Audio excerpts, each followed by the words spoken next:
Just as North Korea faces condemnation for its human rights violations, Seoul sidesteps an equally important issue. Are some human rights more valuable than others? From Asia News Weekly, it's the Asia Brief.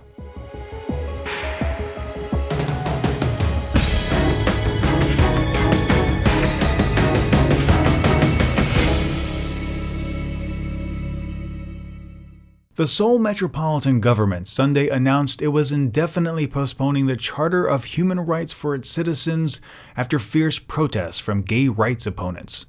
The proposed charter was designed to increase awareness of human rights issues at a time when organizations were taking a close look at North Korea. However, a clause in the proposed charter sparked controversy and lingering oppression.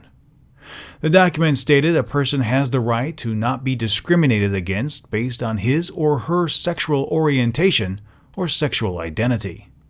Originally intended to go into effect on December 10th, which is also designated as Human Rights Day, the local government scrapped the idea after Christian protest groups disrupted hearings in November and again this past Friday.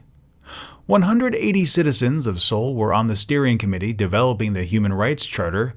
These included human rights experts, activists, scholars, as well as members from the public at large.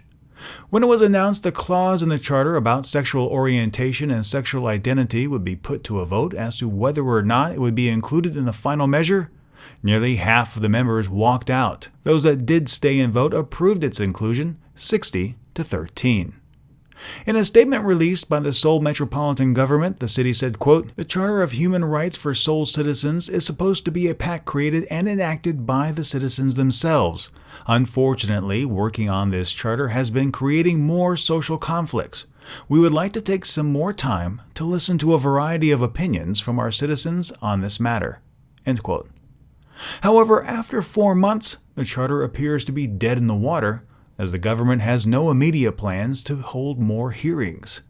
According to a study last year conducted by the Asan Institute for Policy Studies, 78.5% of Koreans expressed unease about homosexuality, with only 21.5% of the participants saying they weren't uncomfortable with it.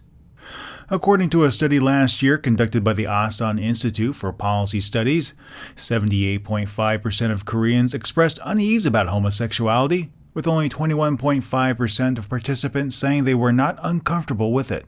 The survey results speak volumes about the attitude of many Koreans towards homosexuality, who often view it as a disease and a foreigner-induced problem. This past June, during the annual Gay Pride Festival, hundreds of Christian protesters blocked the parade route by laying down in the street and praying. This debacle raises an interesting question. Does Seoul's failure to pass a human rights charter eliminate the nation's moral position on North Korea's human rights abuses? Granted, the violations in the DPRK are egregious, but what does it say about a nation who doesn't safeguard the rights of all its citizens? Please share your thoughts in the comments on Facebook or Twitter. More information about this story is available in the show notes at asianewsweekly.net, and if you especially enjoyed this podcast, please share it with your friends. You can subscribe to this and all of our podcasts on our website. Just click the subscribe tab or those big iTunes and Stitcher buttons. Subscribing is free, and when you do, the next episode is delivered right to you. Thank you very much for listening today. For the Asia Brief, I'm Steve Miller.